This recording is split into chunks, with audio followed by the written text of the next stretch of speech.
काटकोन.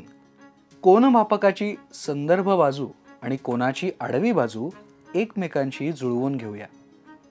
नंतर कोनमापकाचा केंद्रबिंदू अर्थात मध्यबिंदू आणि कोनाचा शिरोबिंदू एकमेकांशी जुळवून घ्या. कोनाची दुसरी उभी बाजू आणि कोनमापकावरची उभी रेघ एकमेकांशी तंतोतंत जुळली पाहिजे. आता कोनाच्या दुसऱ्या बाजूच्या टोकाशी असलेला अंक वाचूया. तो 90 अंशाचा आहे. म्हणजेच या कोनाचं माप 90 अंश आहे. हा कोन उजव्या बाजूनी मोकळा आहे. इथे आपण कोनाचं माप कोनमापकाच्या मध्यरेघेपासून उजव्या बाजूकडून मोजू शकतो. हाच कोन जर डाव्या बाजूनी मोकळा असेल तर तुम्ही कोनमापकाच्या मध्यापासून डावीकडून कोन मोजू शकता. दोन्ही परिस्थितींमध्ये कोनाचं माप समानच येतं. कोनाच्या भुजा जर कोनमापकावरच्या खुणांपर्यंत आल्या नाहीत तर त्यावेळी भुजा पुरेशा वाढवून घेता येऊ शकतात.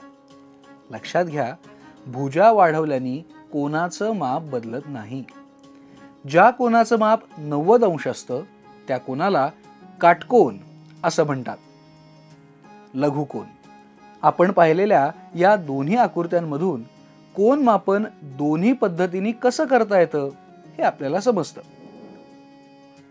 कोनमापकाची संदर्भ रेघ आणि कोनाची आडवी बाजू एकमेकांशी जुळवून घ्या.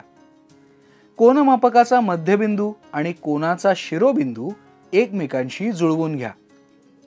या कोनाचं माप 50 अंश आहे. दोन्ही पद्धतींमध्ये कोनाचं माप समानच येतं. ज्या कोनाचं माप 90 अंशापेक्षा लहान असतं त्या कोनाला लघुकोन असं म्हणतात. विशाल कोन. 90 अंशापेक्षा मोठ्या असणाऱ्या कोनाला विशाल कोन असं म्हणतात. मुलांनो, आपल्याला रोजच्या दैनंदिन जीवनात कोन कुठे कुठे आढळतो याचा जरा विचार करा बरं. अगदी खरं आहे. आपण जेव्हा फ्रीज उघडतो तेव्हा त्याच्या दारामध्ये आणि फ्रीजमध्ये कोन आढळतो. पैशाचं उकडलेलं पाकिट, घड्याळाच्या काट्यांमध्ये सुद्धा आपल्याला कोन दिसतो.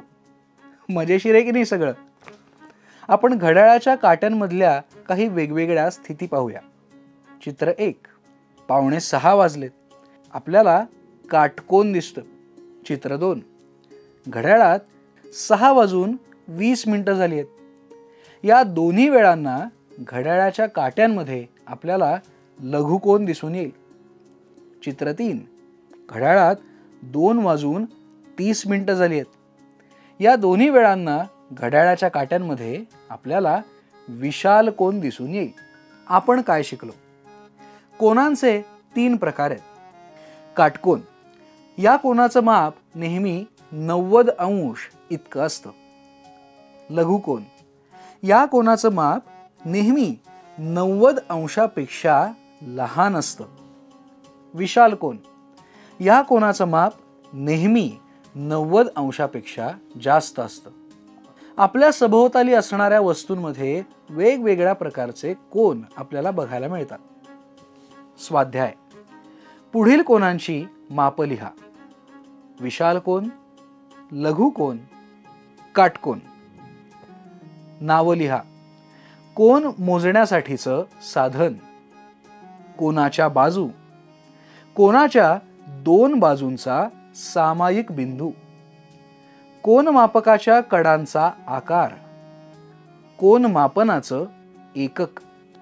पुढील चित्र पहा आणि त्यातील खुणा केलेले कोन ओळखा. लघुकोन, काटकोन किंवा विशाल कोन.